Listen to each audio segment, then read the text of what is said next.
Welcome to JunkFoodFit University with me, Professor Cookie. This is the first video of many in your freshman curriculum, but this will be your introduction to food.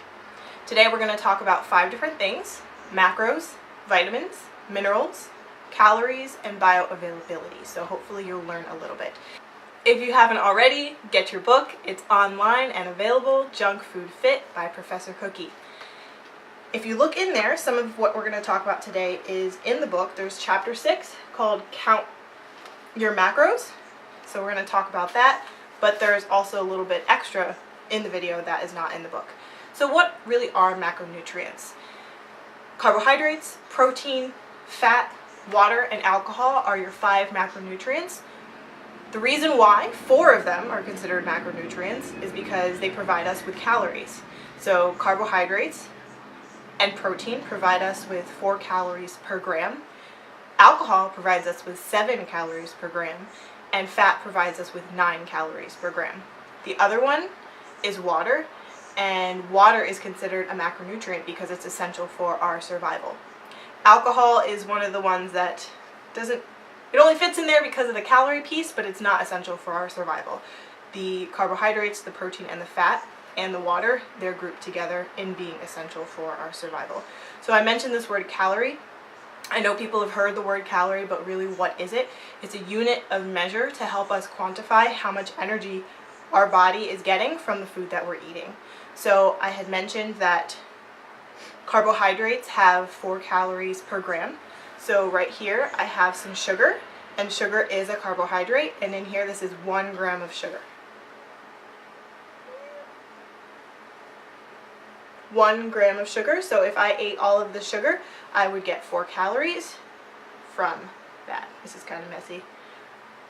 Now it's all stuck to my hand. Let me lick it. If I licked it, that's probably about half of it. So that would be 2 calories per gram. But so it is a measure that is helpful for us to be able to understand better of how much energy we're getting from our food. There is a chart in the book on page, let's find it, where it shows how many calories per day you as an individual should be consuming. So it's actually on page 81, and it's a whole breakdown by gender and by age and by how active you are. So for me, I am in the 26 to 30-year-old bracket. So I would go over, and I have 3 options, being sedentary, which means you're not very active, moderately active, and then active. So I consider myself active, meaning I would be able to consume 2,400 calories per day. That would be quite a lot of sugar here, although I don't want to just get all my calories from sugar. Next, we're going to talk about the micronutrients, which are your vitamins and your minerals. Vitamins can be broken down into your fat soluble and your water soluble, and it means exactly that. There are certain vitamins, A, D, E, and K, that are fat soluble, meaning they need fat in order to be carried in your body and to be properly absorbed. Whereas the B vitamins and the C, they are water soluble, so they don't need fat in order to be absorbed. They need water. This leads me to the term bioavailability, which means that even though you're consuming a lot of something good, your body might not be able to use all of the goodness from it because of the state in which that micronutrient or macronutrient is in. For instance, if you have a fat-soluble vitamin and you don't consume enough fat with that vitamin, then your body will not be able to absorb and properly use that vitamin because it doesn't have the fat carrier with it. Along with vitamins, the other micronutrient is the mineral category. So you have things like iron, potassium, sodium.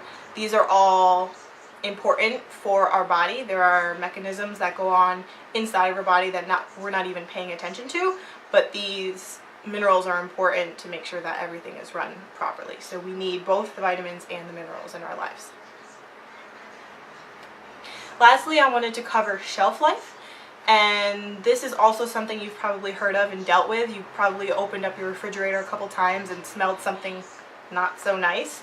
that's because something in there has spoiled, so it's gone past its shelf life. But really, what does the term shelf life mean? It's only really talking about the point at which the quality has become unacceptable to the consumer. So if you look at the Best By date on a container, it's typically talking about quality. We are guaranteeing that this product will be of the quality that you expect it to be until this date. Anything past that date, we cannot guarantee that it will be what you expect. So like an apple, if you go past the Best By date or past the shelf life, we cannot guarantee that it will be red and shiny. We cannot guarantee it will be crispy, juicy. We're only guaranteeing up until that shelf life. And depending on the product, if it's in produce like apple, if it's milk, bread, cookies, they all have different shelf lives. It could be a day, it could be 6 months, it could be 2 years, depending on what it is. Alright, well that's all for today. If you learned a little bit, then please click on and watch the next video. But thank you for joining me for JunkFoodFit University, and continue on. Hopefully I'll see you the rest of the freshman year.